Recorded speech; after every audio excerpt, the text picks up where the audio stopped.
Hello అండి, నమస్తే. అందరు బాగున్నారా? నేను మీ శైలజ. మనం సూర్యదేవర రామ్మోహన్ రావు గారు రచించిన ఈరోజు గడిస్తే చాలు నవల చదువుకుంటున్నాం కదా. రెండవ భాగంలో ఏం జరిగిందో చూద్దాం. ఉదయం 11 గంటలు.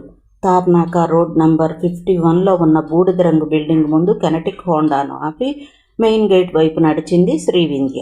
బ్లాక్ కలర్ ఇనప గేటు మీద ఒక కార్నర్లో డాక్టర్ షేక్ రషీద్ ఎండి అనే నేమ్ బోర్డు స్పష్టంగా కనిపించింది.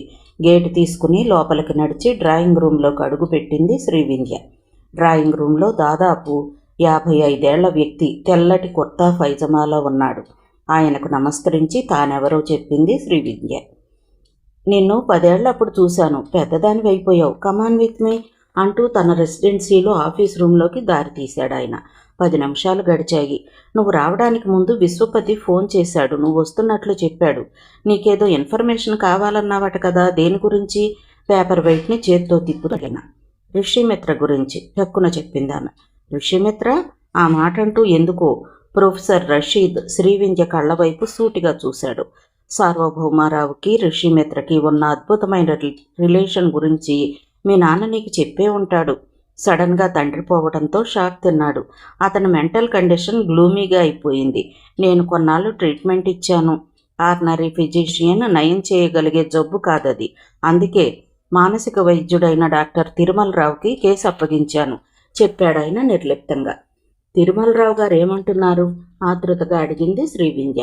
లాభం లేదంటున్నాడు వెంటనే చెప్పాడు డాక్టర్ రషీద్. అంటే మనిషికి తీవ్రమైన దుఃఖం వల్ల అచేతనత్వం వస్తుంది. దానిని ఒక రకంగా డిప్రెషన్ అనొచ్చు.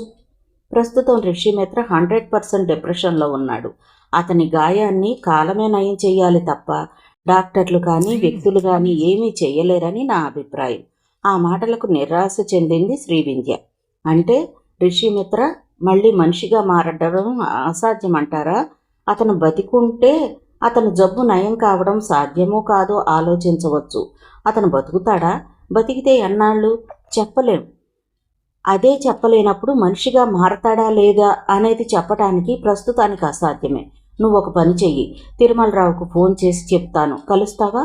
డాక్టర్ రషీద్ మాట్లాడుతున్నప్పుడు అతని ముందు వరుస పళ్లలో ఒక పన్ను బంగారు రంగుతో మెరవటం గమనించింది శ్రీవింధ్య.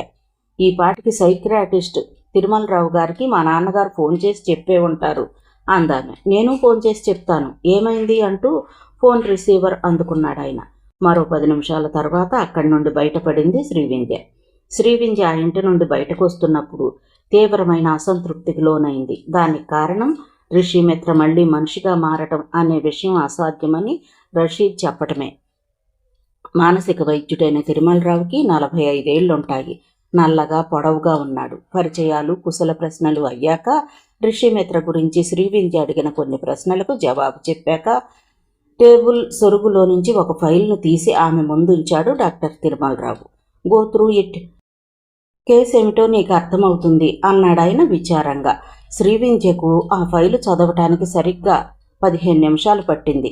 తన తండ్రి సార్వభౌమారావు మరణాన్ని కళ్ళారా చూసిన ఋషిమిత్ర ప్రవర్తనలో మాత్రమే స్తబ్దత ఏర్పడింది. సార్వభౌమారావు అంత్యక్రియలు జరిగిన క్షణం నుంచి చాలా మార్పులు జరిగాయి. తండ్రి చితికి నిప్పు పెట్టిన ఋషిమిత్ర మరుక్షణం అక్కడి నుంచి మరలిపోయాడు. 2 గంటల తర్వాత అతని కోసం వెతగ్గా నగర శివార్లలోని హయ్యత్ నగర్ కొండల మధ్యనున్న శిథిలమైపోయిన శివాలయం దగ్గర స్పృహ తప్పి పడిపోయి ఉన్నాడు అతను. అక్కడికి ఎలా వెళ్ళాడో అనూహ్యం. ఆ తర్వాత అతన్ని ఇంటికి తీసుకువచ్చి తగిన చికిత్సలు చేసి బెడ్రూమ్లో పడుకోబెట్టడం జరిగింది. గంట తర్వాత అతను బెడ్రూమ్లోకి వెళ్ళగా ఆ బెడ్రూమ్లో ప్రతి వస్తువు చిందరవందరగా ఉంది. ఆ గదంతా ఒక రణరంగంలా ఉంది. ఋషిమిత్ర టెలిఫోన్ తీగల్ని లాగేసి టెలిఫోన్ ఇన్స్ట్రుమెంట్స్ని పగలగొట్టాడు. అలాగే డ్రెస్సింగ్ టేబుల్, మిర్రర్ని, కలర్ టీవీ సెట్ని పగలగొట్టాడు. ర్యాక్స్లో ఉన్న పుస్తకాలన్నింటినీ చింపేసి తగలబెట్టాడు. ఫోమ్ బెడ్ను పీలికలు చేసేశాడు. తీవ్రమైన డిప్రెషన్కు, కలతకు, దుఃఖానికి ఒక మనిషి లోనైనప్పుడు మెంటల్ డిజార్డర్కి గురి కావడం మెడికల్ సైన్స్లోని సర్వసాధారణమే. అయినా ఎందుకైనా మంచిదని వెంటనే ఋషిమిత్రను హాస్పిటల్కి తరలించడం, 24 అవర్స్ ఇంటెన్సివ్ కేర్ యూనిట్లో ఉంచి పరిశీలించడం జరిగింది. ఇంటెన్సివ్ కేర్ యూనిట్లో అతనికి మెలకువ రాగానే ఎదురుగా ఉన్న నర్సు మీద, డాక్టర్ మీద కోపంతో విరుచుకుపడ్డాడు. గ్లూకోజ్ బాటిల్స్ను విసిరికొట్టి ఆ రూమ్లోంచి బయటకు పారిపోవడానికి తీవ్రంగా ప్రయత్నించాడు. అడ్డొచ్చిన వార్డు బాయ్ని తీవ్రంగా గాయపరిచాడు. అందువల్ల అతనికి ఎక్కువ మోతాదులో ఎనస్థీషియా ఇవ్వడం జరిగింది. అతన్ని హాస్పిటల్లో వారం రోజులు ఇన్పేషెంట్గా ఉంచడం జరిగింది. ఆ వారం రోజుల్లోనూ అతను మామూలు మనిషిగా ఎప్పుడూ ప్రవర్తించలేదు. పిచ్చిపట్టిన వాడిలాగే ప్రవర్తించాడు. అతని మెంటల్ బ్యాలెన్స్ తప్పిందని డాక్టర్లు ధృవపరిచారు. బ్లడ్, బ్రెయిన్ టెస్టులు తీసిన స్కానింగ్స్లోనూ అతని ఆరోగ్యానికి సంబంధించి ఏ విధమైన నెగిటివ్ రిమార్కులు లేకపోయినా అతని ప్రవర్తన అనూహ్యంగా ఉంది. గత నెల రోజులుగా జరిగిన సంఘటనలన్నీ ఆ రిపోర్ట్లో విశదంగా ఉన్నాయి. తదేక దీక్షతో రిపోర్ట్ను చదువుతున్న శ్రీవింజ వైపు కళ్ళార్పకుండా చూస్తున్నాడు డాక్టర్ తిరుమలరావు. రిపోర్టు పూర్తయ్యే సమయానికి శ్రీవింజ నుదుటి మీద చిరుచెమట పట్టేసింది. హ్యాండ్ కర్చీఫ్తో చెమటను తుడుచుకుంటూ ఫైల్ మడిచి టేబుల్ మీద పెట్టి తిరుమలరావు వైపు చూసింది శ్రీవింజ. రిషిమిత్రను మామూలుగా చేయటానికి మీ ఫ్యూచర్ ప్లాన్ ఏమిటి? అడిగిందామె. 15 రోజుల పాటు అతన్ని అబ్జర్వ్ చేయడం జరుగుతుంది. ఆ తర్వాత న్యూయార్క్లోని మెంటల్ సైకో అకాడమీకి అతన్ని పంపించాల్సి ఉంటుంది. ఇన్నేళ్ల నా ప్రొఫెషన్లో నేను కరెక్ట్గా డయాగ్నైజ్ చేయలేకపోతున్న కేసు ఇదే నిట్టూరుస్తూ చెప్పాడాయన. మద్రాసు నిజాం హాస్పిటల్, బొంబాయి బిర్లా ఇన్స్టిట్యూట్, ఢిల్లీలోని ఆల్ ఇండియా మెడికల్ సైన్సెస్ ఇన్స్టిట్యూట్లో స్పెషలిస్టులకు చూపిస్తే సూచన చేసింది శ్రీవింజ. నువ్వు చెప్పిన హాస్పిటల్ నుంచి స్పెషలిస్టులు వచ్చి చూశాకనే వారి సలహా మేరకే రిషిమిత్రను న్యూయార్క్ పంపటానికి నిర్ణయం తీసుకున్నాం. తిరుమలరావు నిర్లిప్తంగా అన్నాడు. నిర్ణయం తీసుకున్నాం అని అంటున్నారు. ఎవరెవరు నిర్ణయం తీసుకున్నారు? రిషిమిత్ర వ్యక్తిగత విషయాల్లో నిర్ణయం తీసుకోవడానికి ఎవరెవరికి అధికారం ఉందో నేను తెలుసుకోవచ్చా? అతని కళ్ళ వైపే సూటిగా చూస్తూ ప్రశ్నించింది శ్రీవింజ. ఆ ప్రశ్న వెంటనే అర్థం కాలేదు డాక్టర్ తిరుమలరావుకి. నిర్ణయం తీసుకున్నది ఎవరు? ఎవరికి అధికారం ఉందా అంటూ కోర్టులో డిఫెన్స్ లాయర్ అడిగినట్లు అడగటంతో విస్తుపోయాడు డాక్టర్ తిరుమలరావు. నీ ప్రశ్నకు జవాబు చెప్పే ముందు నేను వేసే ప్రశ్నకు నువ్వు జవాబు చెప్తావా? ఆయన తన ఉద్వేగాన్ని అణుచుకోవటానికి చేసే ప్రయత్నాన్ని చాలా సులభంగానే పసిగట్టేసింది Srivinja. You can ask me uncle అందామె కూల్గా. రిషిమిత్ర కేసులో నీ ఇంట్రెస్ట్ ఏమిటి? ఆ సమయంలో ఆయన ముఖం కందగడ్డలా ఉంది. రిషిమిత్ర ఫ్యామిలీకి అంటే సార్వభౌమారావు గారికి మా డాడీకి ఉన్న స్నేహం విషయం మీకు తెలుసు కదా అడిగిందామె. ఆ స్నేహం కారణంగానే నువ్వు రిషిమిత్ర ఆరోగ్యం గురించి ఎంక్వైరీ చేస్తున్నావా? అవును. వెంటనే తిరుమలరావు కొన్ని ప్రశ్నలు వెయ్యబోయి ఆగిపోయాడు.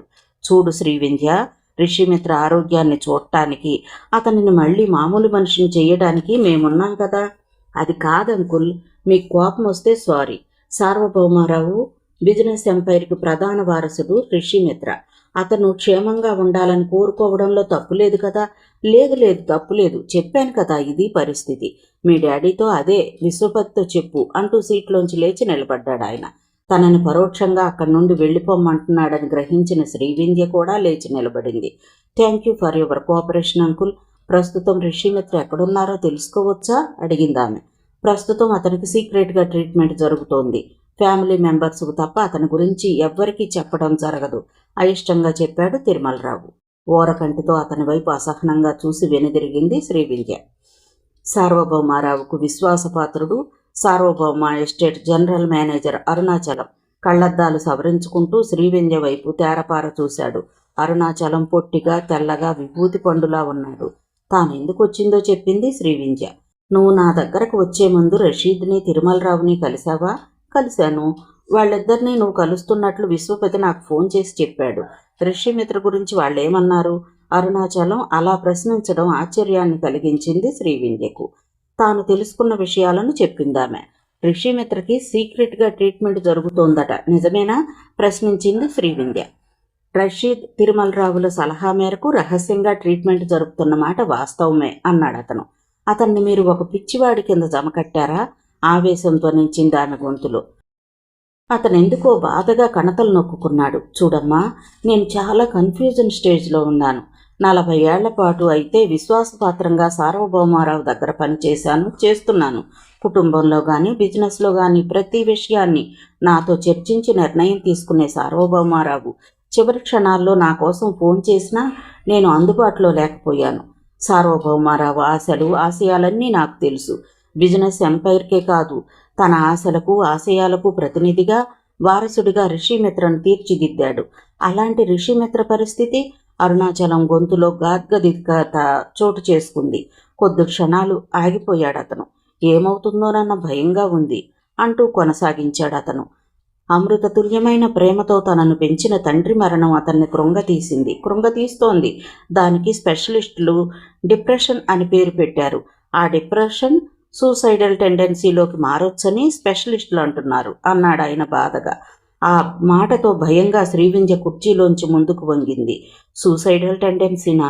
ఆశ్చర్యంగా ప్రశ్నించిందామె. అవునమ్మా, అందుకే 10 రోజుల పాటు అతనికి పిచ్చి పిచ్చి చేష్టలన్నీ గమనించిన తర్వాత అతన్ని నిరంతరం కనిపెట్టుండటానికి 24 అవర్స్ నర్సులు డాక్టర్ల పర్యవేక్షణలో రహస్యంగా ట్రీట్మెంట్ జరిపించాల్సి వస్తుంది.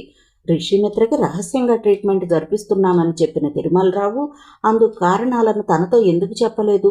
ఆ కారణం తనతో చెప్పడం ఇష్టం లేక, కేసులో తన ప్రమేయం ఉండకూడదనా ఆలోచిస్తోంది శ్రీవింధ్య. సార్వభౌమారావు మరణం తర్వాత ఫ్యాక్టరీలో సమస్యలు, వర్కర్స్ ప్రాబ్లమ్స్, దానికి తోడు రిషిమిత్ర పరిస్థితి. నిజంగా నాకంతా అయోమయంగా ఉందమ్మా. రిషిమిత్రని ఎలా రక్షించుకోవాలో నాకేమీ అర్థం కావడం లేదు. నిజాయితీగా చెప్పిన అరుణాచలంలో ఎంతో ఆవేదన కనిపించింది. డిప్రెషన్, సూసైడల్ టెండెన్సీ, ఆ 2 పదాలు శ్రీవింధ్య బుర్రలో గిరగిరా తిరుగుతున్నాయి. సార్వభౌమారావు స్నేహితుడిగా రిషిమిత్ర క్షేమాన్ని కోరే వ్యక్తి విశ్వపతి. ప్రస్తుత పరిస్థితి ఇది. ఈ విషయాలను మీ డాడీతో చెప్పు. 2-3 రోజుల్లో నేను కలుస్తానని చెప్పు. తండ్రి తరపున రిషిమిత్ర యోగక్షేమాన్ని కనుక్కోవడానికి శ్రీవింధ్య వచ్చిందని అనుకుంటున్నాడు అరుణాచలం. కాసేపు అయ్యాక అతనికి నమస్కరించి అక్కడి నుండి బయటపడింది శ్రీవింధ్య. రషీద్, తిరుమలరావు. అరుణాచలంలో రిషిమిత్ర క్షేమాన్ని నిజంగా కోరుకుంటున్న వ్యక్తి అరుణాచలం మాత్రమే అనిపించింది ఆమెకి. దారిలో ఉస్మానియా యూనివర్సిటీలో తనకు పరిచయం ఉన్న సైకాలజీ ప్రొఫెసర్ని కలిసి అతనితో రిషిమిత్ర కేసు గురించి చర్చించి రాత్రి 9 గంటల ప్రాంతంలో ఇల్లు చేరింది శ్రీవింధ్య. అప్పటికి విశ్వపతి శ్రీవింధ్య కోసం ఆతృతగా ఎదురు చూస్తున్నాడు. దీర్ఘంగా ఆలోచిస్తూ వరండాలో పచారులు చేస్తున్నాడు విశ్వపతి. రషీద్, తిరుమలరావు అరుణాచలంలో తాను కలవటం, జరిపిన సంభాషణ పూసగుచ్చినట్టుగా వివరించింది శ్రీవింధ్య. రషీద్, తిరుమలరావు నాతో ఓ డిటెక్టివ్తో మాట్లాడినట్టు మాట్లాడారే తప్ప మనస్ఫూర్తిగా మాట్లాడలేదు. నిజంగా రిషిమిత్ర పట్ల ప్రేమ ఉన్నది ఒక్క అరుణాచలానికే చెప్పిందామె. నాలాగే వాళ్ళు ముగ్గురు కూడా సార్వభౌమారావుకి చాలా సన్నిహితులు, విశ్వాసపాత్రులు అన్నాడు ఆయన ఎక్కడో ఆలోచిస్తూ. లేదు డాడీ, ఇమీడియట్గా నేను మీతో చెప్పలేకపోవచ్చు. రిషిమిత్ర కేసులో ఎక్కడో ఏదో మిస్టరీ ఉందన్న అనుమానం. అతను డిప్రెషన్లోకి లోను కావడం, అతనిలో సూసైడల్ టెండెన్సీ చోటు చేసుకోవడం నిజం కావచ్చు. కానీ అతనికి రహస్యంగా ట్రీట్మెంట్ చేయించాల్సిన అవసరం ఏమిటి? దానివల్ల అదనంగా చేకూరే ప్రయోజనం ఏమిటి? ఆ ప్రశ్నకు తలెత్తి కూతురు వైపు ఆశ్చర్యంగా చూశాడు విశ్వపతి. వాళ్ళెవరిని అనుమానించాల్సిన అవసరం లేదు. నువ్వు ఎక్కువగా ఊహిస్తున్నావు. వాళ్ళు రిషిమిత్రను రక్షిస్తారో లేదో నాకు అనవసరం. నీ నిర్ణయం నాకు కావాలి సీరియస్గా అన్నాడు విశ్వపతి. రిషిమిత్రను మళ్ళీ మనిషిగా మార్చాలని నేను ఎప్పుడూ నిర్ణయించుకున్నాను. కానీ కూతురు ముఖంలోకి పరిశీలనగా చూశాడు విశ్వపతి. మనిషి తీవ్రమైన డిప్రెషన్కు లోనైనప్పుడు, అవి సూసైడల్ టెండెన్సీగా మారినప్పుడు ఆ టెండెన్సీ ఆ వ్యక్తిలో దాదాపు 28 రోజులు ఉంటుంది. రోజు రోజుకు మానసిక ఆలోచనల్లో తీవ్రమైన మార్పులు చోటు చేసుకోవడంతో పాటు ఆ వ్యక్తి ప్రవర్తనలో, పనులలో విపరీతత్వం కనిపిస్తుంది. విపరీతం ఎలాంటి భయంకరమైన సంఘటనకైనా దారితీయొచ్చు. ఈ పరిస్థితిలో రిషిమిత్ర ఉన్నాడో లేదో నేను ప్రత్యక్షంగా తెలుసుకోవాలి. రెండవది, అదే నిజమైతే అందుకు సరైన కారణాలను అన్వేషించడం ద్వారా పరిష్కార మార్గాన్ని కనుక్కోవాలి. Suicidal tendency 28 రోజులుంటుందా? ఆశ్చర్యంగా తనలో తానే కొనుక్కుంటున్నాడు విశ్వపతి. ఏదో తెలియని భావం అతనిలో చోటు చేసుకుంది. చూడమ్మా శ్రీ, ఇప్పటికే బాగా ఆలస్యమైంది. రిషిమిత్రని మనిషిని చేయడం నీకు ముఖ్యం. నీ సైకాలజీ థియరీలు, ఫిలాసఫీలు నాకు తెలియవు. థియరీ ప్రకారం అతనిలోని ప్రాబ్లమ్స్ని సాల్వ్ చేస్తావో, మానసికమైన అటాచ్మెంట్ ద్వారా ప్రాబ్లంని సాల్వ్ చేస్తావో నీ ఇష్టం. శస్త్రచికిత్సల ద్వారా ఒక రోగి శారీరకమైన వ్యాధిని నయం చేయగలరు, కానీ అదే శాస్త్రచికిత్స ద్వారా రోగి మానసికమైన వ్యాధిని నయం చేయలేరు. ప్రపంచంలోని క్లిష్టమైన మానసిక వ్యాధులన్నీ గుప్పెడు మనస్సు చూపే ప్రేమాభిమానాలతోనే నయమైపోయిన ఎన్నో ఉదంతాలు చరిత్రలో ఉన్నాయి. నేను నిన్ను నియోగిస్తున్నది అందుకే. అతన్ని మనిషిగా చెయ్యి. ఏ ప్రేమాభిమానాలు దూరమైపోయి శూన్యంలో చీకట్లో అతను మగ్గుతున్నాడో ఆ ప్రేమాభిమానాలని అతనికి అందివ్వు. అతనికి నీ స్నేహాన్ని ప్రేమను పంచివ్వు. అవసరమైతే ఒక్క క్షణం ఆగిపోయాడు అతను. చెప్పండి డాడీ, ఎందుకు సందేహిస్తున్నారు అన్నది శ్రీవింధ్య. నువ్వు మరో విధంగా అనుకోకమ్మా, ఇలా చెప్తున్నానని. ఒక మిత్రుని పట్ల నా బాధ్యత, మిత్రుని కొడుకు పట్ల అవ్యాజమైన అనురాగం చేత ఇలా మాట్లాడుతున్నా, అది తెలుసుకో. మీరు ఎలాంటి విషయాన్ని చెప్పినా నేనేమీ అనుకోను. You know, I am psychology research scholar, చిన్నగా అన్నది శ్రీవింధ్య. తన తండ్రి ఎందుకు సందేహిస్తున్నాడో అర్థం కాక. నాకు తెలుసమ్మా, ప్రాబ్లంని అన్ని వైపుల నుంచి పరిశీలించగల విచక్షణ జ్ఞానం నీకుంది కాబట్టే చెప్తున్నాను. ఇక్కడ వ్యక్తులు కాదు ముఖ్యం, సమస్య. ఋషిమిత్రను మనిషిగా చెయ్యటానికి నీ శక్తియుక్తుల్ని పూర్తిగా వినియోగించు. అవసరమైతే నీ శీలాన్నైనా పణంగా పెట్టు. ఆ మాట చెప్పి కూతురు ముఖం వైపు చూడలేక గోడవైపు తల తిప్పుకున్నాడు విశ్వపతి. శ్రీవింధ్య ఒక్క క్షణం నిశ్చేష్టురాలైపోయింది. ఇద్దరి మధ్య 60 సెకండ్ల పాటు నీరవ నిశ్శబ్దం. కాసేపటికి శ్రీవింధ్య తేరుకుంది. అవును, తన తండ్రి అన్నది కరెక్ట్. సమస్య చిన్నదైనప్పుడు వ్యక్తులు ముఖ్యమైతే, సమస్య పెద్దదైనప్పుడు వ్యక్తులు చిన్నవాళ్ళైపోతారు. తన తండ్రి ఎంతగా మదనపడితే ఈ నిర్ణయానికి రాగలిగి ఉంటారు? ఏది ఏమైనా తన తండ్రి కోరికను తాను తీర్చే తీరాలి. ఈ నిర్ణయానికి వస్తూనే స్థిమిత పడిపోయింది. ఋషిమిత్రను మళ్ళీ మామూలు మనిషిని చెయ్యడానికి ఈ క్షణం నుంచే నేను పూనుకుంటాను. నా శీలాన్నే పణంగా పెట్టాల్సిన అవసరం ఏర్పడితే అందుకు నేను వెనుకాడను. తన రూంలోకి వెళుతూ అంది శ్రీవింధ్య. సంతృప్తిగా ఆమె వైపు చూశాడు విశ్వపతి. ఆ రోజు రాత్రి చాలాసేపు నిద్రపోలేదు. అప్పటికే ఆమె తన్ను ఈ సమస్యను పరిష్కరించాలంటే ఎక్కడి నుంచి ప్రారంభించాలో ఒక నిర్ణయానికి వచ్చేసింది. యూనివర్సిటీ సైకాలజీ ప్రొఫెసర్ చెప్పిన మాటలు ఆమెకు పదే పదే గుర్తుకొస్తున్నాయి. 28 రోజులు డైరీ తీసుకుని రాయటం ప్రారంభించింది. ఋషిమిత్ర ఇష్టాలు, అయిష్టాలు, వ్యక్తిగతమైన అభిరుచులు, స్నేహితులు, అన్నిటికన్నా గమ్మత్తైన విషయం సార్వభౌమారావు అపురూపంగా చూసుకునే పర్సనల్ రూమ్ గురించి శ్రీవింధ్య సేకరించిన వివరాలు మరింత ఆశ్చర్యాన్ని గొలిపెట్టుగా ఉన్నాయి. సార్వభౌమారావుకు బాగా సన్నిహితుడైన వ్యక్తి అరుణాచలం. ఆయన పర్సనల్ రూమ్ గురించి చెప్పిన విషయం గుర్తుకొచ్చింది ఆమెకు. సార్వభౌమారావు ఏ స్థాయి నుంచి పైకి వచ్చాడో ఆయన ఎప్పుడూ మర్చిపోయేవాడు కాదు. పాత సైకిల్ మీద కోడిగుడ్ల పుట్ట పెట్టుకుని తిరిగిన రోజుల్ని, చిరిగిన దుస్తుల్ని, అర్ధాకలి, రోడ్డు పక్కన కొట్టులో టీ తాగిన వైనం, బీడీ కాల్చుకుని బతుకు గురించిన కలలు కన్న తీయని క్షణాలు, వీటన్నింటినీ పదిలంగా గుండెల్లో దాచుకున్నాడు. అలాగే ఆ రోజుల్లో ఆయన వాడిన పాత సైకిలు, బట్టలు, ఇంట్లో నొలక మంచం, అన్నం కంచాలు, గ్లాసులు, చిరిగిపోయిన దుస్తులు, తనకు సంబంధించిన ప్రతి వస్తువుని మ్యూజియంలోలా తన పర్సనల్ రూమ్లో భద్రపరుచుకున్నాడు సార్వభౌమారావు. పర్సనల్ రూమ్ను మొట్టమొదటిసారిగా చూసినప్పుడు ఋషిమిత్ర ఆశ్చర్యచకితుడైపోయాడు. అతని కళ్ళ వెంట అప్రయత్నంగా కన్నీళ్లొచ్చేశాయి. ఋషిమిత్ర, నా తదనంతరం కోటానుకోట్ల నా ఆస్తి అంతస్తులకు మాత్రమే నువ్వు వారసుడివి కదా. అంతకంటే అమూల్యమైన ఈ పర్సనల్ రూమ్కి కూడా నువ్వే వారసుడివి. నన్ను పిచ్చివాడి కింద, వెర్రివాడి కింద జమకడతావో, నా అనుభూతులకు నువ్వు విలువ కట్టి గౌరవిస్తావో నీ ఇష్టం. అంచెలంచెలుగా నేను సాధించిన విజయాలు వెనక ఇన్స్పిరేషన్ ఈ పర్సనల్ రూమ్. నా జ్ఞాపకాలే కాదు, నీ తల్లి, నేను ఇంత చిన్న గదిలోనే ఒకప్పుడు ఉండేవాళ్ళం. బాధల్ని, జ్ఞాపకాల్ని పదిలపరుచుకున్న అపురూపమైన పర్సనల్ రూమ్. ఇక్కడే నా దుఃఖం కన్నీళ్ళై నిలిచింది. ఇక్కడ నా ఆనందం నెమలిపించేలా పురుగు విప్పింది. ఇక్కడ ఉన్న ప్రతి వస్తువు నీకు, నాకు, నీ తల్లికి సంబంధించిన వస్తువులే. దీనిని ఎలా చూసుకుంటావో నీ ఇష్టం. ఋషిమిత్ర ఆలోచనల్లోంచి సార్వభౌమారావు పర్సనల్ రూమ్ గురించే విశ్లేషిస్తోంది శ్రీవింధ్య. ఒక్క మనిషి గుండె అరల్ని, మెదడు పొరల్ని లెక్కించొచ్చేమో కానీ వాటి అగాధపు ఆలోచనల లోతుల్ని కొలవడం అంత తేలికైన విషయం కాదు. అందుకే ఆ రోజంతా సార్వభౌమారావు జీవన విధానాన్ని, సెంటిమెంట్స్ని స్టడీ చేయటానికే ప్రయత్నించింది. మర్నాడు ఉదయాన్నే అరుణాచలాన్ని కలవటం కోసం ఇంట్లోంచి బయలుదేరింది శ్రీవింధ్య. విశ్వపతి మెయిన్ గేట్ వరకు వచ్చాడు. ఏ విషయంలోనైనా నువ్వు సందేహపడితే నాకు ఫోన్ చెయ్యి. అలాగే అనుకోని ప్రమాదం ఏదైనా సంభవించినప్పుడు నా సహాయం తీసుకోవడంలో మొహమాట పడకు, తండ్రి ఆప్యాయంగా అన్నాడు. తండ్రి వైపు చూసి చిరునవ్వు నవ్వి ఆ ఇంట్లోంచి బయటకు వచ్చింది Srivindhya. All the best my child, చిన్నగా కొనుక్కున్నాడు విశ్వపతి. తను అప్పగించిన పని ఒక వయసులో ఉన్న ఆడపిల్ల చేయదగ్గదేనా? కాకపోవచ్చు. తను తన కూతుర్ని ఒక సగటు ఆడపిల్లలా పెంచలేదు. ఆడ మగ సమానమనే కాన్సెప్ట్ తోటే పెంచాడు. అప్పుడిక ఆ ఆలోచన అనవసరమేమో. ఆ నిర్ణయానికి వస్తూ స్థిమితపడ్డాడు విశ్వపతి. మెహదీపట్నంలో ఎల్ఐసి కాలనీకి ఎడమవైపునున్న బిల్డింగ్ డ్రాయింగ్ రూమ్లో కూర్చుంది శ్రీవింధ్య. ఆమెకు ఎదురుగా అరుణాచలం ఉన్నాడు. ఆయన దీర్ఘాలోచనలో ఉన్నాడు. కొంతసేపు అయ్యాక నెమ్మదిగా అన్నాడు, స్పెషలిస్టులు డాక్టర్లు చేయలేని పనిని నువ్వు చేస్తానంటావు. రిషిమిత్ర మళ్ళీ మామూలు మనిషి కావాలని నేను నీలాగే కోరుకుంటున్నాను. రిషిమిత్రకు ప్రస్తుతం వైద్యం ఎక్కడ రహస్యంగా జరుగుతుందో చెప్పగలను.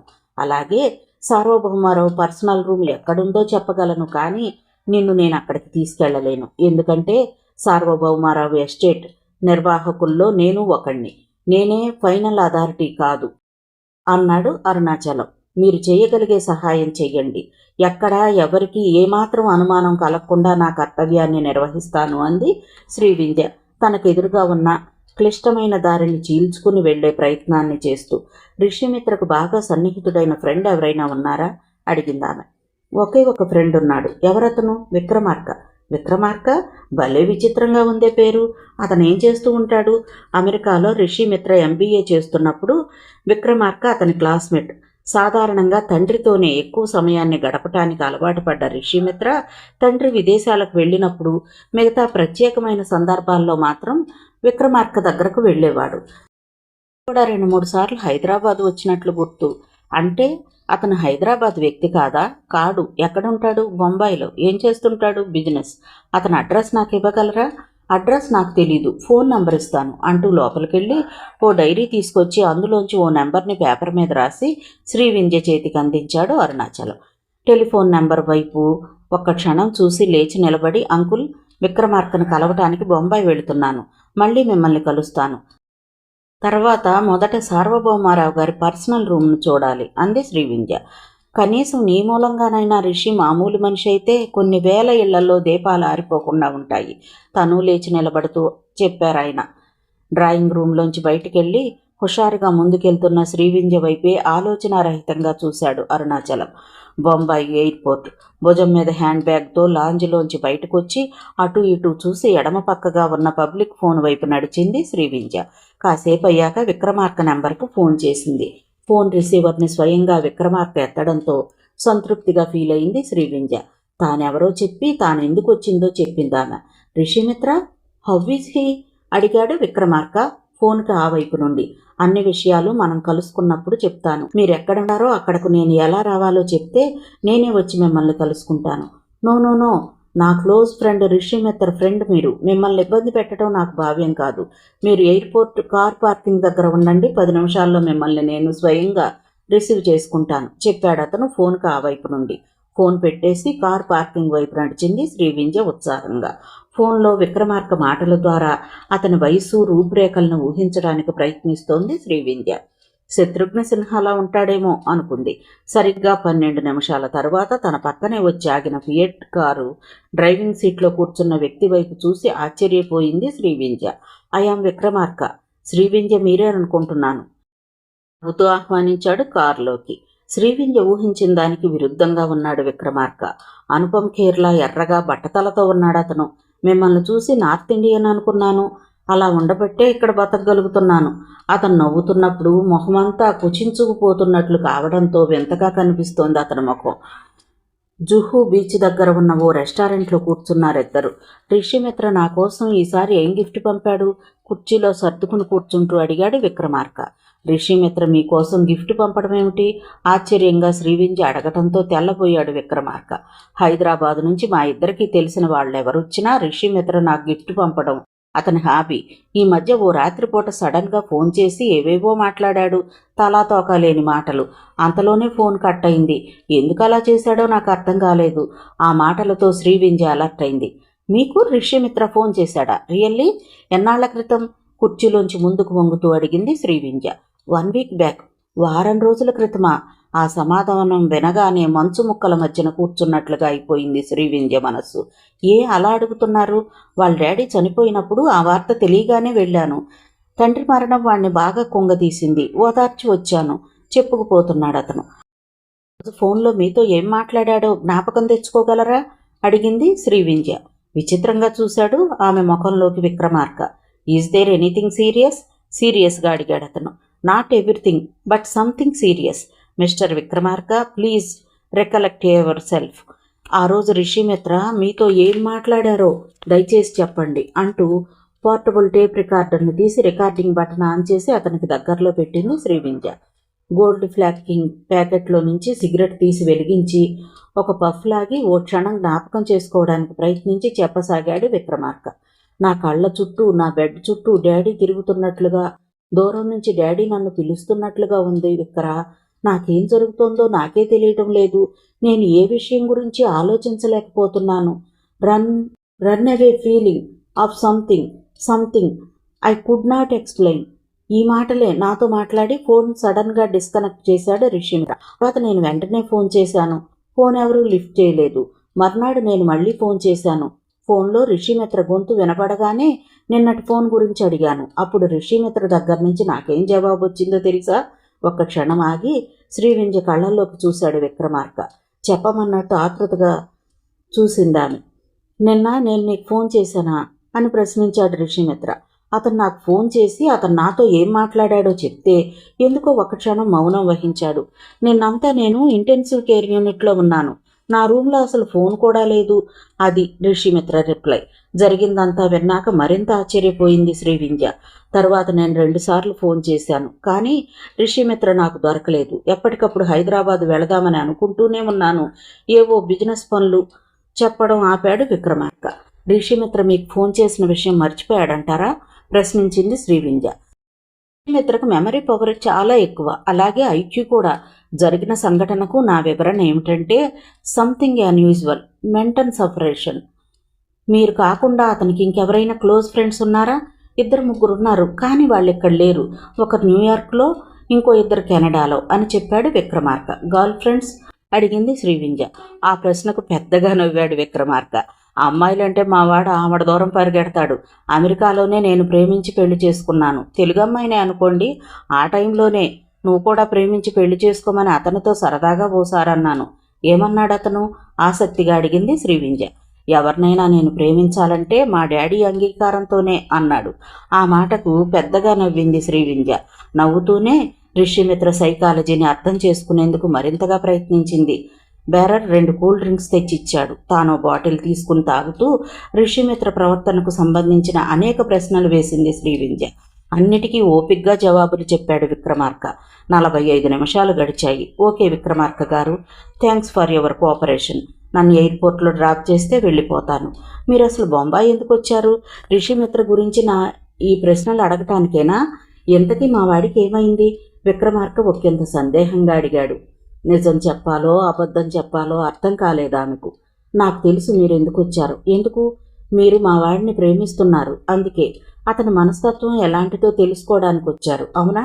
ఆ మాట వినగానే స్పందన లేని చూపులతో శ్రీవింధ్య విక్రమార్క వైపు చూసింది. కొద్ది క్షణాల మౌనం తర్వాత, నో మిస్టర్, నేను ఎంఏ సైకాలజీ రీసెర్చ్ స్కాలర్ని.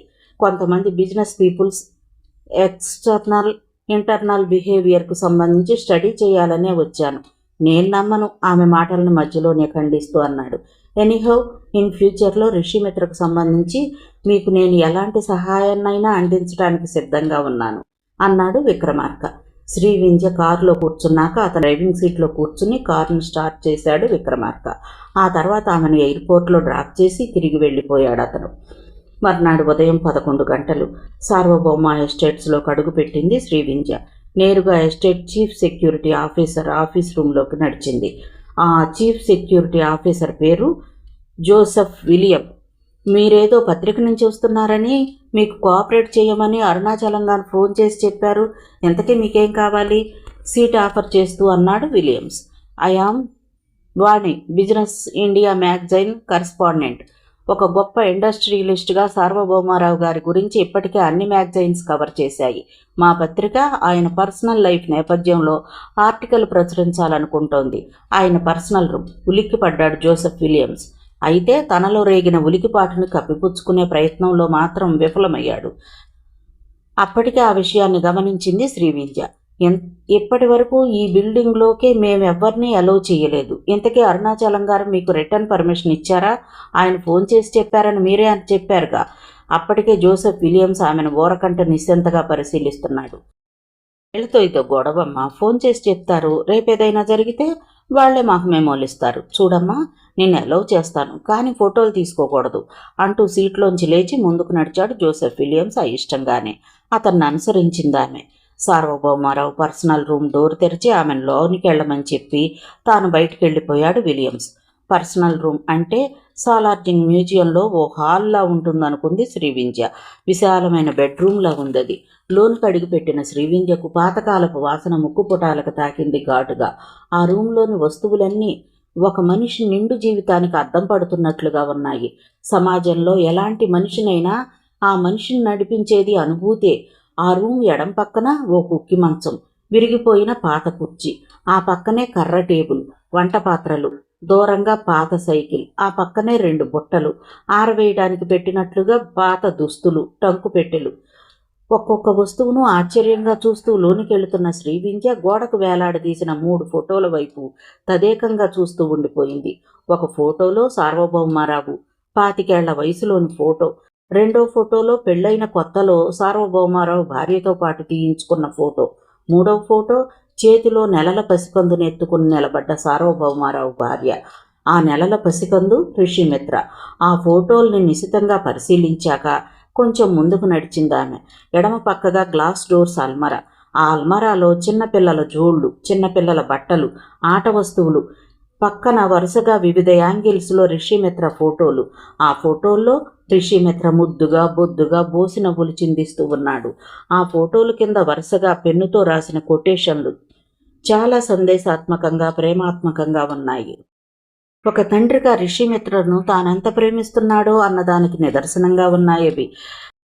సార్వభౌమారావు తాను మొట్టమొదటిసారిగా కొనుక్కున్న కోటు దగ్గర నుంచి రిషిమిత్ర చిన్నప్పటి పాలపేక వరకు ఉన్నాయి. ఇంకా అల్మరాలో ఉన్న ఆల్బమ్స్ నిండా వందలాది ఫోటోలు. రూమ్ కార్నర్లో పాతకాలపు ఊయల. ఆ ఊయల్లో కళ్ళు మూసుకుని పడుకున్న రబ్బరు బొమ్మ. ఆ బొమ్మ వైపే తదేకంగా చూస్తూ ఉండిపోయింది శ్రీవింధ్య.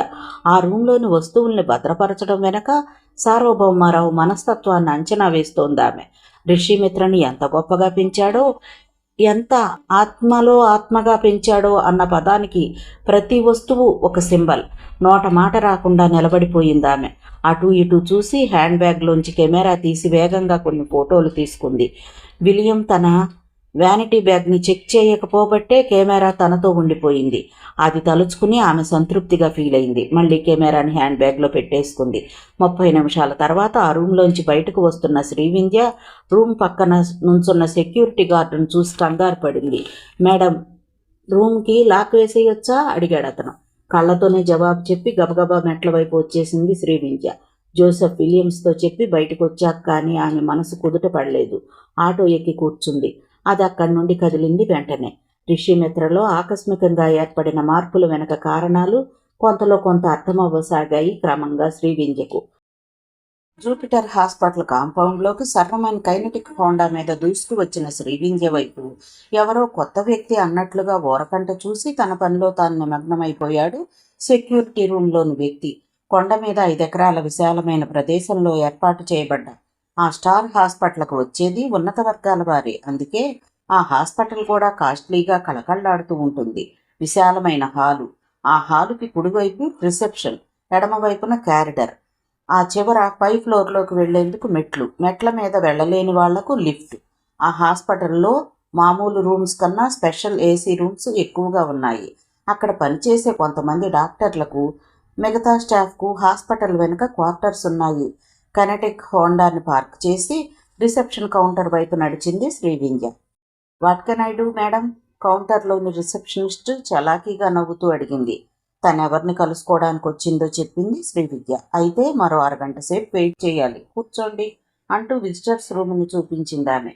ఆ హాలుకి ఎడమవైపున్న విజిటర్స్ రూమ్లోకి వెళ్ళి సోఫా మీద కూర్చుండిపోయింది శ్రీవిద్య. టీపై మీదన్న ఇండియా టుడే మ్యాగజైన్ అందుకుని తిరగవేయసాగింది ఏమీ తోచక. అంతలోనే ఎవరివో మాటలు వినిపిస్తే చటుక్కన తలెత్తి శ్రీవింధ్య ఎదురుగా క్యారిడర్లో 2 ఆడామగ నర్సులు మాట్లాడుకుంటున్నారు మెల్లగా. పేషెంట్ను చూడటానికి వెళ్ళినప్పుడల్లా నువ్వు అలా పక్కన నిలబడి చూడటం నాకేం నచ్చలేదు, చికాగ్గా అంది లేడీ నర్సు. రూమ్లోకి రాలేదు కదా, గోడ పక్కన నిలబడ్డాను తప్ప ఎటో చూస్తూ అన్నాడు మగ నర్సు. అదే వద్దంటున్నది. నా ఇష్టం, నీ ఇష్టమైతే నేను ఊరుకోను అంతే, చరచరమని ముందుకెళ్ళిపోతూ అంది లేడీ నర్సు. ఇదేదో ప్రేమ వ్యవహారంలో ఉందని నవ్వుకుంది శ్రీవింజ.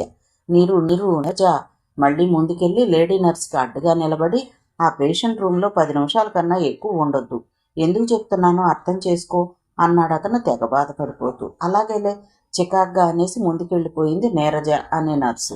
ఆ మాటలకు చేష్టలకు మరింతగా నవ్వొచ్చింది శ్రీవింజకు.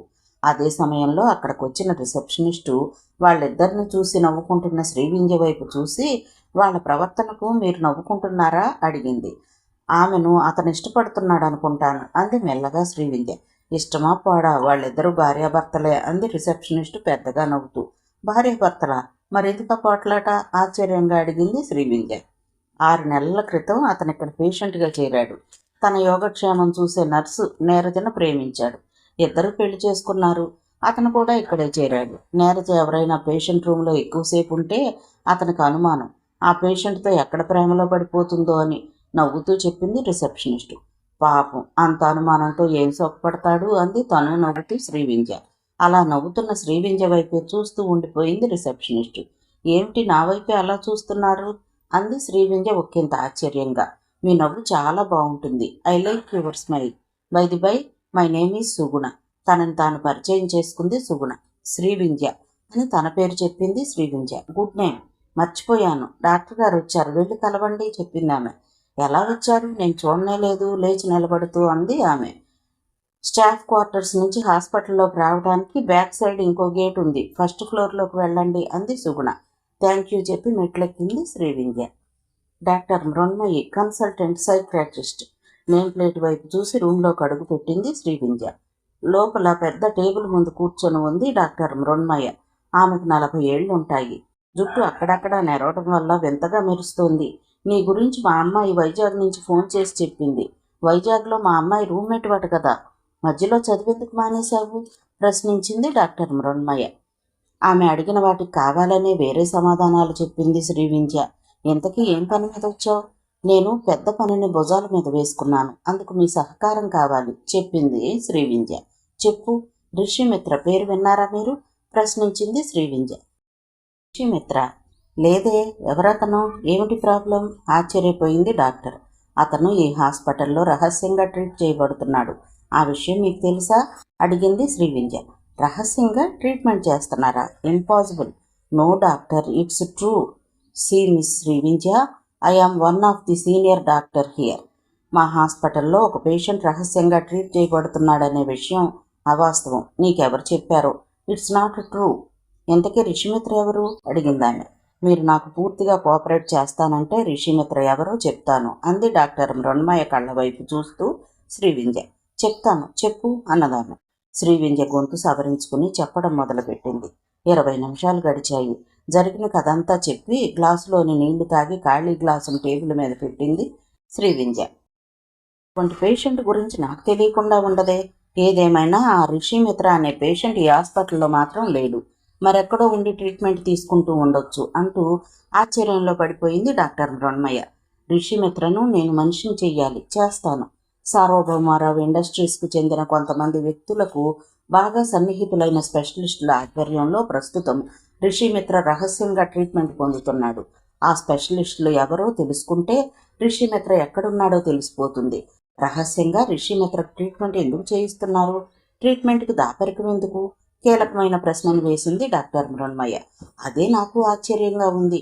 అంతరహస్యంగా ట్రీట్ చేయాల్సిన మానసికమైన స్థితిలో నిజంగా ఋషిమిత్ర ఉన్నాడా, లేక తన మనసులోని సందేహాలను బయటపెట్టింది శ్రీవిద్య.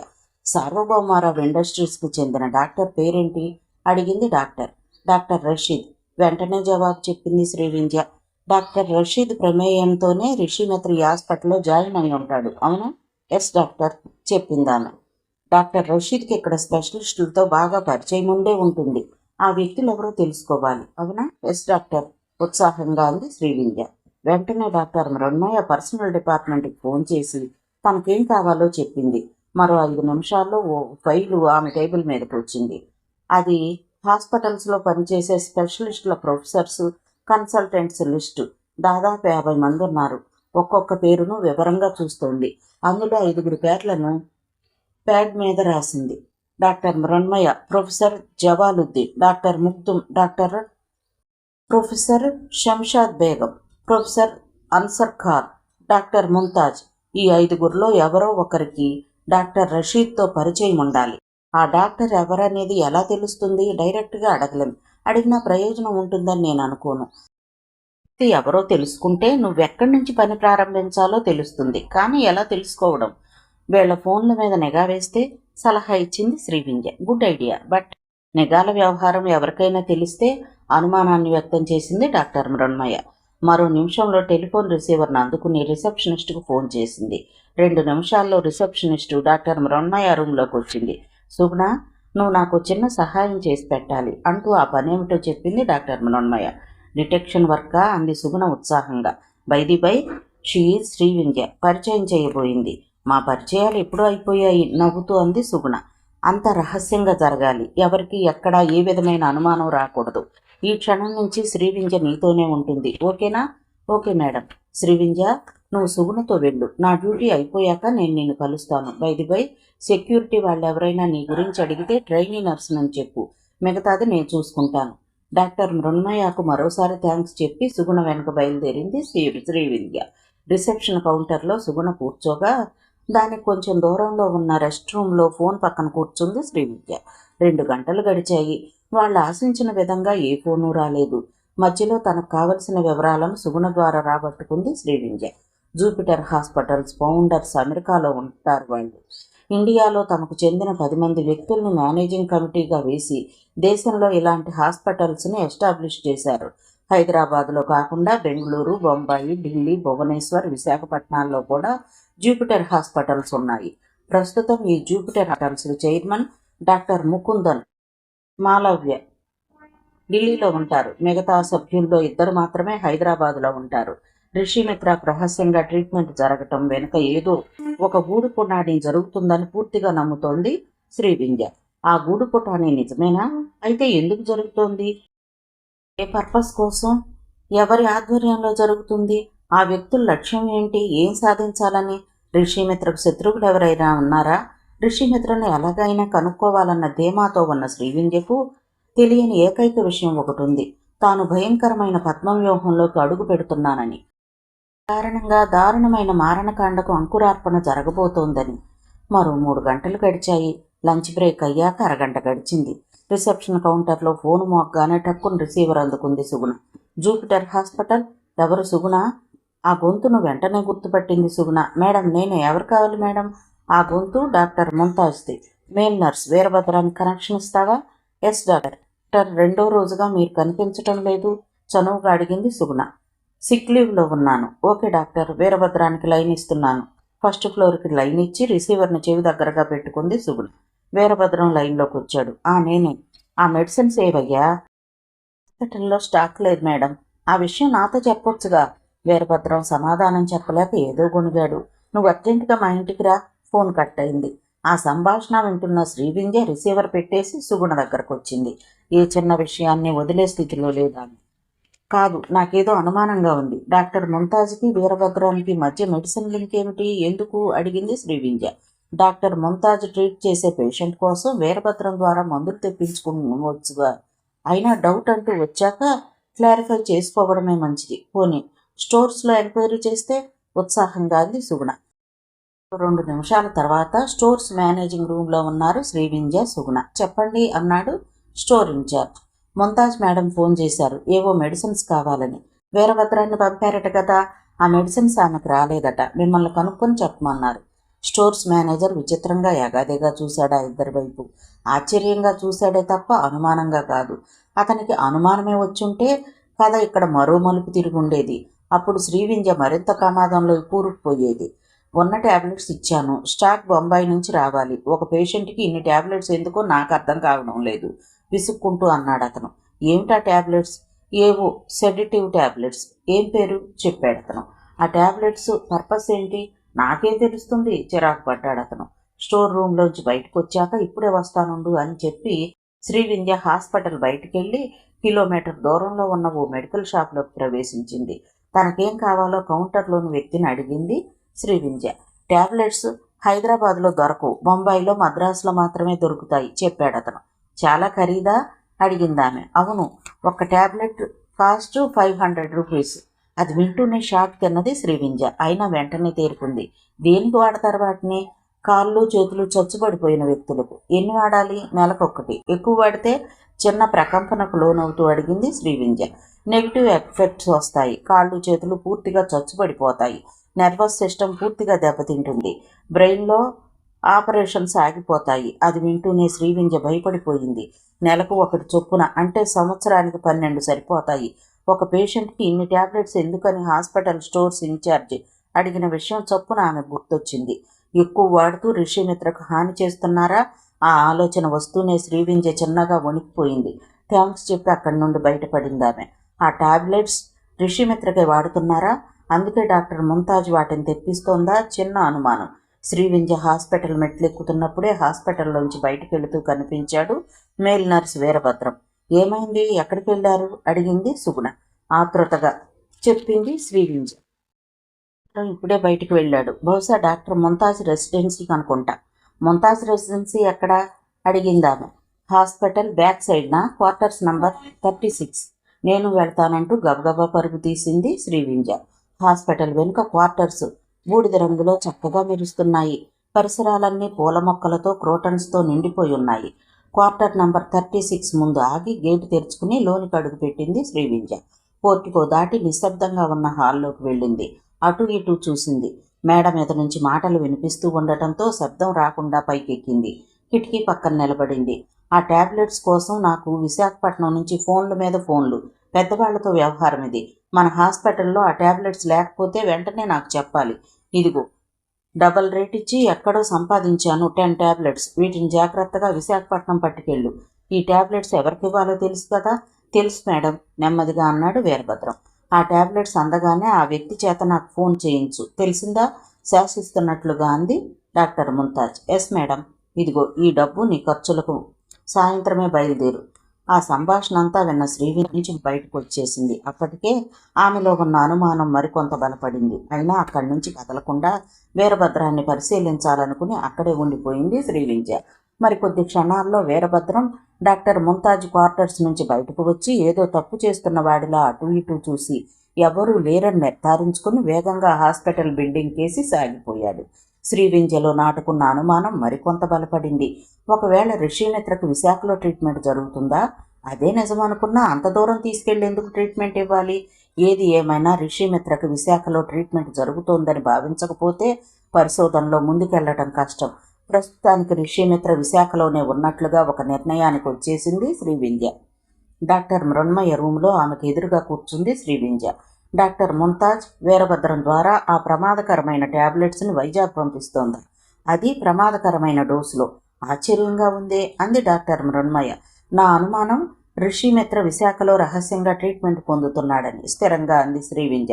రిషిమిత్రకు విశాఖలో వైద్యమా? ఆశ్చర్యపోయింది డాక్టర్. చెప్పానుగా డాక్టర్, అనుమానమని. మరికొంత ముందుకెళ్తే కానీ ఏది కన్ఫర్మ్ చేసుకోలేను అంది శ్రీవింజ. అయితే వీరభద్రాన్ని వెంబడిస్తూ వైజాగ్ వెళ్తావా? Yes doctor. అంత దూరం వెళ్ళాక ఫలితం లేకపోతే తిరిగి వచ్చేస్తాను. కానీ ఈ ట్యాబ్లెట్స్ వ్యవహారంలో ఏదో మిస్టరీ ఉందని నా అనుమానం. Okay, proceed. కానీ ఏదైనా అవసరమైతే నాకు ఫోన్ చెయ్యి.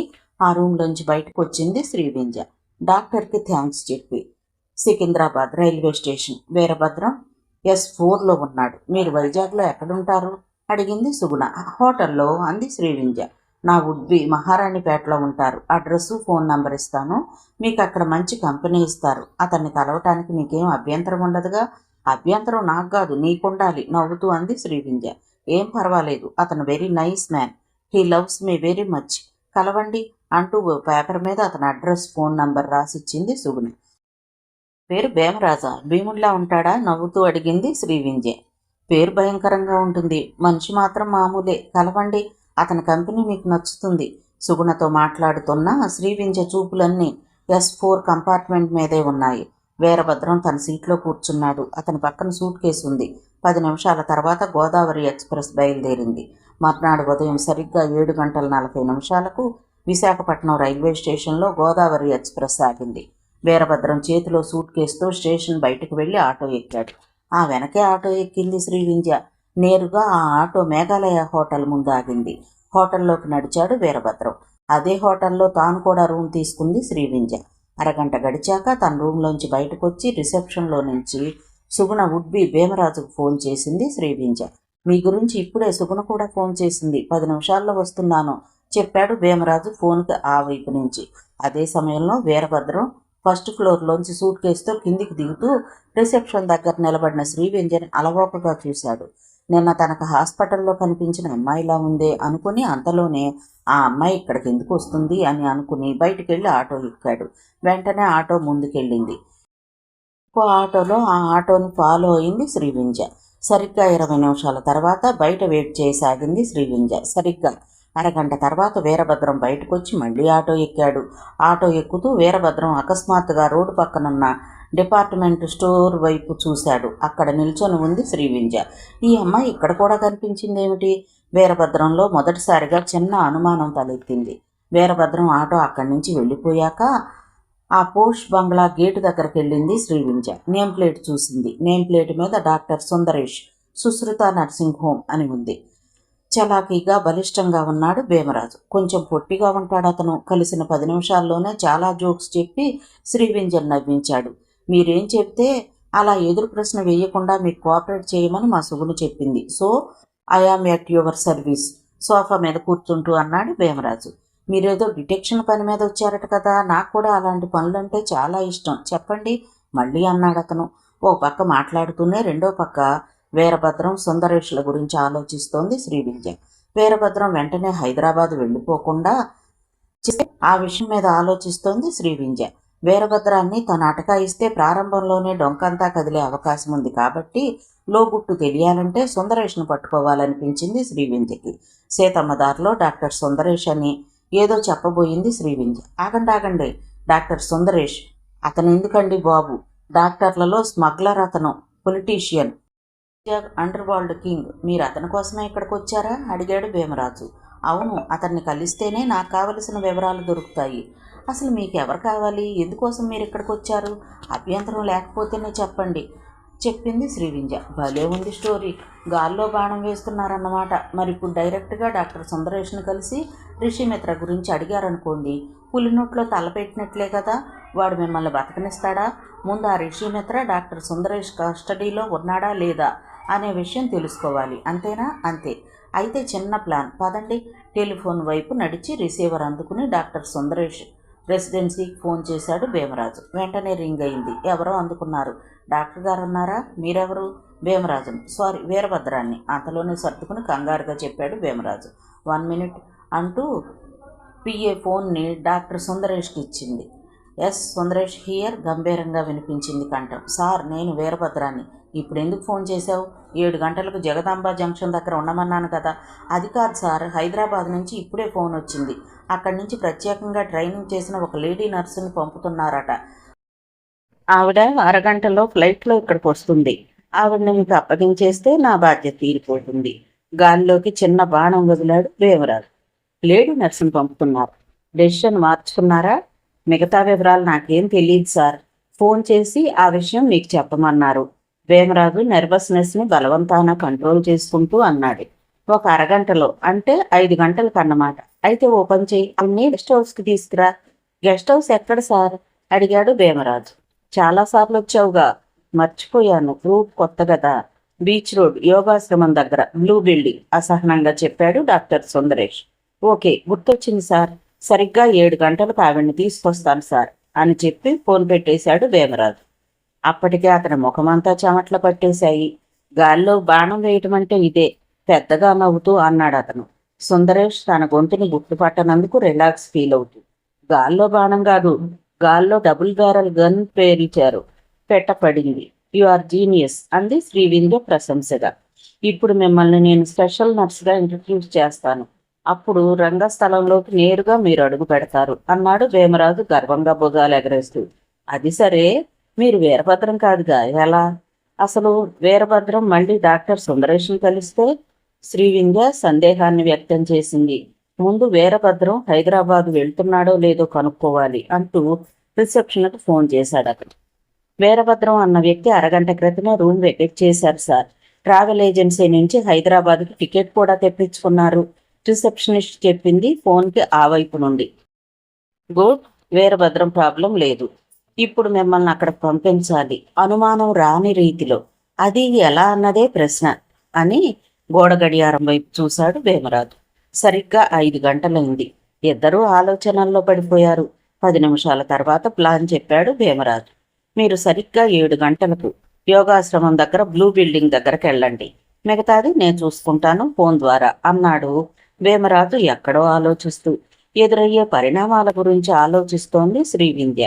ఏమిటి ఆలోచిస్తున్నారు? భయమేస్తోందా? నాకా భయమా? No, never. నాది ఇప్పుడు ఒంటరి పోరాటమే. నా గురించి మీకు ఇంకా పూర్తిగా తెలియదు. నేను ఒక ఏకవ్యక్తి సైన్యాన్ని అంది శ్రీవింధ్య నవ్వుతూ. That's goods the spirit. కిటికీలో నుంచి బయటకు చూస్తూ అన్నాడు భీమరాజు. సరిగ్గా 7 గంటలు. చలికాలం మూలంగా అప్పటికే బాగా చీకటి పడింది. సముద్రం ఒడ్డున రివ్వుమని చల్లిగాలి వీస్తోంది. ఆటో యోగాశ్రమం దగ్గర ఆగింది. ఆటో దిగి పేరు చెల్లించి ఆటో అక్కడి నుండి కదిలాక ముందుకు నడవటం ప్రారంభించింది శ్రీవింధ్య. రోడ్డుకు 200 గజాల దూరంలో సర్వి చెట్ల మధ్య ఏకాంతంగా ఉందా బ్లూ బిల్డింగ్. బంగాళాఖాతాన్ని ఆనుకుని ఆ ఆశ్రమం ఉండటంతో సముద్రపు హోరు లయబద్ధంగా వినిపిస్తోంది. చుట్టుపక్కల మరే బిల్డింగ్స్ లేకపోవడంతో నిర్జనంగా ఉంది ఆ ప్రదేశం. దూరంగా జాలరు వాళ్ల గుడిసెలు. గబగబా నడవటం ప్రారంభించింది శ్రీవింధ్య. 10 నిమిషాల తర్వాత బ్లూ బిల్డింగ్ మెయిన్ గేట్ దగ్గరకు వచ్చింది. నలువైపులా చూస్తూ నిలబడింది శ్రీవింధ్య. అంతలోనే సెక్యూరిటీ రూమ్లోంచి ఒక వ్యక్తి నిశ్శబ్దంగా వచ్చి డోరు తెరిచి, లోన్కి వెళ్ళండి, మీకోసం డాక్టర్ సాబ్ ఎదురు చూస్తున్నారు చెబుతూ పరీక్షగా ఆమె వైపు చూశాడు. అటు ఇటు చెట్ల మధ్య నుంచి సిమెంట్ బాట. పొత్తుకో దాటి హాల్లోకి వచ్చిందామె. అక్కడ ఇంకో వ్యక్తి ప్రత్యక్షమయ్యాడు. మేడ మీదకి వెళ్ళండి అన్నాడు అతను. మేడ మెట్లెక్కింది. విశాలమైన హాలు మధ్యన సోఫా మీద కూర్చున్నాడు డాక్టర్ సుందరేష్. అతనుకో 50 ఏళ్ళు ఉంటాయేమో. జుట్టు నెరిసిపోయి హెయిర్ డై వేయడం వల్ల ఆ జుట్టు బూడిద రంగులో కనిపిస్తుంది. నీ పేరు అడిగాడు సుందరేష్. సాకేత. పేరు మార్చి చెప్పింది శ్రీవింధ్య కావాలని. నీ గురించి వీరభద్రం చెప్పడం తప్ప హైదరాబాద్ నుంచి ఫోన్ రాలేదు. నేనెవరు పంపారు? అలాంటి ప్రశ్న అతను వేస్తాడని ఊహించని శ్రీవింధ్య కంగారుపడి వెంటనే పేరుకుని డాక్టర్ ముంతాజ్ అంది.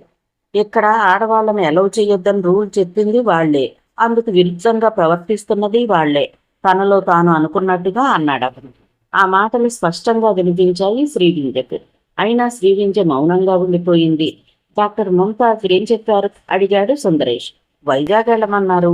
ఇక్కడ వ్యక్తి ఏం చెయ్యమంటే అది చెయ్యమన్నారు. ఆ వివరాలు వాళ్ళు మీకు చెప్పలేదా? ఒకంత ఇరిటేటింగ్గా అడిగింది శ్రీవింధ్య. అర్థమైంది. అర్జెంటుగా ఫోన్ వస్తే వెళ్ళిపోతున్నట్టు నేను పంపుతున్నట్లు వీరభద్రం ఫోన్ చేశాడు అన్నాడు ఆయన. అలా ఫోన్ చేసిన భీమరాజు తెలివితేటలకు మనసులోనే అభినందనలు తెలిపింది శ్రీవింధ్య. సరిగ్గా అదే సమయంలో ఫోన్ మోగింది. వెంటనే రిసీవర్ అందుకున్నాడు డాక్టర్ సుందరేష్. ఎస్ మేడం, చెప్పండి. సుందరేష్ గొంతులో మార్పుకి ఆశ్చర్యపోయింది శ్రీవింధ్య. మేము హైదరాబాద్ నుండి పంపిన అమ్మాయి అన్ని రకాలుగా ట్రైనింగ్ పొందిన అమ్మాయి, మా గ్రూప్కు చెందిన మనిషి అని ఫోన్కి ఆ వైపు నుండి వినిపించింది. ఎస్ మేడం, ఆ అమ్మాయి ఇప్పుడు నా దగ్గరే ఉంది మేడం. రేపటి నుండి డ్యూటీలో చేరుతుంది అన్నాడు డాక్టర్ సుందరేష్. విషయం కన్ఫర్మ్ అయిందన్న తృప్తితో. గుడ్. ఫోన్ కట్ అయింది. సంతృప్తిగా శ్రీవింధ్య వైపు చూశాడు డాక్టర్ సుందరేష్. నీ గురించి ఇప్పుడే మేడం ఫోన్ చేశారు. ఇక నుంచి రెస్పాన్సిబిలిటీ అంతా నీకే అప్పగిస్తున్నాను అన్నాడు డాక్టర్ సుందరేష్. మేడం ఫోన్ తన గురించి అంత విచిత్రంగా ఉంది ఆమెకు. భీమరాజు హైదరాబాదు ఫోన్ చేసి సుగుణతో విషయమంతా చెప్పాడని, ముంతాజ్ మాట్లాడినట్లుగా సుగుణే సుందరేష్తో మాట్లాడిందనే విషయం తెలియని శ్రీవింధ్య ఆశ్చర్యపోతుంది. తనకి ఎదురుగా కూర్చున్న డాక్టర్ సుందరేష్ వైపు పరీక్షగా చూస్తోంది. మిస్ సాకేత, సరిగ్గా 10 గంటలకు నేను వస్తాను, రెడీగా ఉండు. వర్కింగ్ స్పాట్కి తీసుకెళ్తాను, ఓకే అంటూ లేచి ఆ రూమ్లోంచి బయటకు వెళ్ళిపోయాడు సుందరేష్. సోఫాలో కూర్చుంది శ్రీవింధ్య. ఒక గండం గడిచినందుకు తృప్తిగా ఫీల్ అవుతూ. ఎక్కడ హైదరాబాద్, ఎక్కడ వైజాగ్, వర్కింగ్ స్పాట్ అంటే ఏమిటి? అది ఎక్కడుంది? ఎవరికి తెలియకుండా రహస్యంగా రిషిమిత్రను ఉంచిన ప్రదేశం అదేనా? తనను తీసుకెళ్లేది రిషిమిత్ర దగ్గరికేనా? రిషిమిత్ర గురించి ఆలోచిస్తుంటూ అంతా విచిత్రంగా ఉంది, ఎగ్జైటింగ్ గా కూడా ఉంది. సరిగ్గా 60 నిమిషాలు గడిచాయి. బాత్రూంలోంచి రూమ్లోకి వచ్చి డ్రెస్సింగ్ టేబుల్ ముందు నిలబడి చీర కప్పుకుని జాకెట్ వేసుకుంటూ ఉండగా సడన్ గా ఫోన్ మోగడంతో తల తిప్పి చూసింది శ్రీవింధ్య. ఆ ఫోన్ని రిసీవ్ చేసుకోవాలో కూడదో కాసేపు తటపటాయించాక నెమ్మదిగా రిసీవర్ అందుకుంది. హలో అంది అస్పష్టంగా. పరిచయమైన భీమరాజు గొంతు వినిపించడంతో రిలాక్స్ అయ్యి నేనే శ్రీవింజను నెమ్మదిగా అందామె. హైదరాబాద్ నుంచి ఫోన్ వచ్చింది కదా అడిగాడు భీమరాజు. అవును, చూసారా ఎలా మేనేజ్ చేశానో? ఇప్పుడు మీకేం ప్రాబ్లం లేదు. వ్యూహంలోకి ఎంటర్ అయిపోయినట్లేగా. ఇది వ్యూహం కాదు, పద్మవ్యూహం. ఇవాళ రాత్రి నన్ను వర్కింగ్ ప్లేస్ తీసుకెళ్తున్నారు. వర్కింగ్ ప్లేసా? అదెక్కడా? ఎక్కడో నాకు తెలియదు. ఎన్ని గంటలకు ఇక్కడి నుంచి స్టార్ట్ అవుతున్నారు? 10-11 గంటల మధ్య. నేను ఫాలో అయితే ప్రమాదం లేదు కదా. ఇప్పుడు నేనేమీ చెప్పే పరిస్థితిలో లేను. డోంట్ వరీ, మిమ్మల్ని ఎలాగోలా నేను ఫాలో అవుతాను. ఫోన్ ఆ వైపు డిస్కనెక్ట్ కావడంతో ఆ రూమ్లోకి దృఢకాయమైన ఓ వ్యక్తి ప్రవేశించాడు. అతని వైపు అసహనంగా చూసిందామె. ఫోన్ ఎక్కడి నుండి? అతను అనుమానంగా చూస్తూ అడిగాడు. తెలీదు, డాక్టర్ గారి కోసం అంది తనలో రేగిన ఉద్రిక్తతని అణుచుకుంటూ. ఇక నుండి ఫోన్లు ఏమైనా వస్తే మీరు రిసీవ్ చేసుకోకండి, నన్ను పిలవండి, కిందుంటాను. బొంగురు గొంతుతో శాసిస్తున్నట్లుగా చెప్పి వెళ్ళిపోయాడు అతను. పెద్ద ప్రమాదం నుండి బయటపడినట్లుగా ఉంది శ్రీవింధ్య. రాత్రి 10 గంటలు. సెక్యూరిటీ గార్డు పిలుపుతో సూట్ కేసుతో సహా కిందకెళ్ళింది శ్రీవింధ్య. అప్పటికే కారు బ్యాక్ సీట్లో కూర్చున్నాడు doctor Sundaresh. Getting miss Saketa car driver suit కేసును అందుకుని వెనక సీట్లో పెట్టాడు. కారు ముందుకు కదిలింది. ముందు వెనకలంతా చీకటి. ఆ చీకటిని చీల్చుకుని కారు దూసుకుపోతోంది. దూరంగా సముద్రపు పోరు, మట్టి బాట. అది భీమునిపట్నం వెళ్లే భీమిలీ బీచ్ రోడ్డుగా గుర్తించడానికి ఎక్కువ శ్రమ పడలేదు Srivindhya. Car Rishikonda heritage public school దాటి వేగంగా భీమిలి చేసిపోతోంది. సిగరెట్ వెలిగించుకున్నాడు సుందరేష్. మనం ఎక్కడికి వెళ్తున్నామో తెలుసా అడిగాడు అతను. మీరే చెప్పారుగా వర్కింగ్ ప్లేస్ అని. చురుకైన దానివే. గుడ్. నాకు తెలిసిన కొన్ని విషయాలు మీకు చెప్తున్నాను. ఇదంతా రహస్యం. మనం ఏ పని చేసినా డబ్బే దాని పరమావధి. హైదరాబాద్లోని కొంతమంది ఫ్రెండ్స్ నాకు విచిత్రమైన ఓ కేసును అప్పగించారు. ఆ కేసు ఏమిటంటే ఒక మనిషిని పేషెంట్ని చేయడం. ఆల్రెడీ పేషెంట్ అయిన వ్యక్తిని మరింత అనారోగ్యకరమైన స్థితిలోకి తోసేయడం అన్నమాట. గమ్మత్తుగా ఉంది కదూ. ఆ మాట వినడంతోనే అలర్ట్ అయింది శ్రీవింధ్య. తాను ఋషిమిత్ర దగ్గరకే వెళుతున్నానని రూఢీ కావడంతో మనసులోనే సంతోషపడిందామె. మనిషిని పేషెంట్గా చేయడం అంటే అమాయకంగా ప్రశ్నించినట్లుగా ప్రశ్నించింది శ్రీవింధ్య. ఒక జీనియస్ని ఎందుకు పనికి రాకుండా చేయడం సీరియస్గా చెప్పాడు. ఎందుకలా? నాకు తెలీదు. నిజంగా తెలియకుండా కేసు టేకప్ చేశారా? ఎందుకు? డబ్బు కోసం. చాలా తేలిగ్గా చెప్పాడు సమాధానం. డబ్బు కోసమా? ఎవరా పేషెంట్? తెలీదు.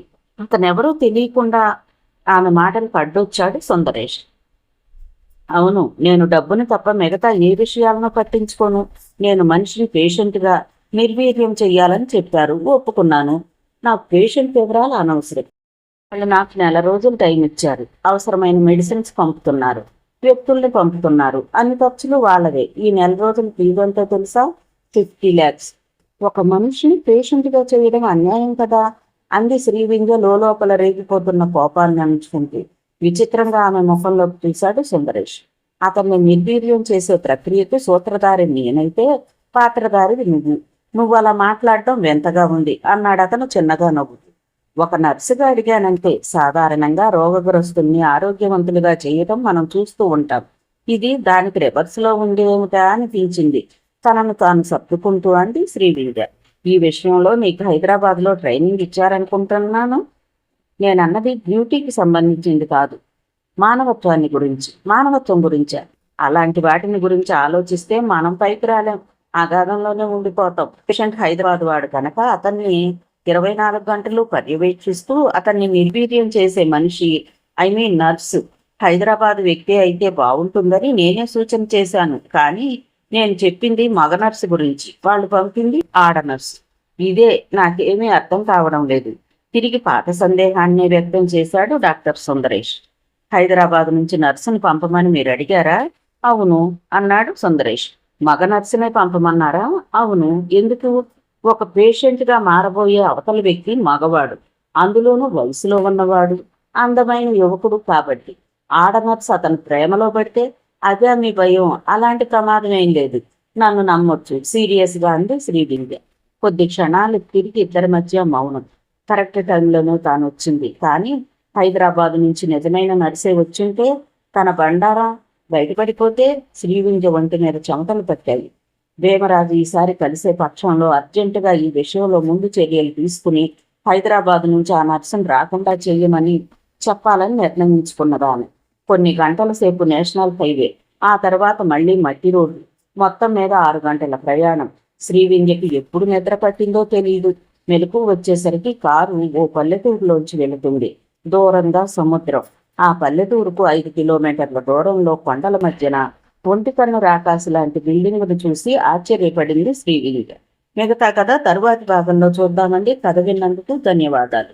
ఈ నవల మీకు నచ్చితే ఒక లైక్ చేయండి, షేర్ చేయండి, నా ఛానల్ని సబ్స్క్రైబ్ చేసుకోండి, నన్ను సపోర్ట్ చేయండి. మీరు ఇచ్చే ఒక్క లైక్ నాకు, నా ఛానల్కి ఎంతో సపోర్ట్ ఇస్తుందండి. మీ యొక్క అమూల్యమైన సలహాలను, సూచనలను కామెంట్ రూపంలో తెలియచేయండి. Thank you. ఉంటానండి.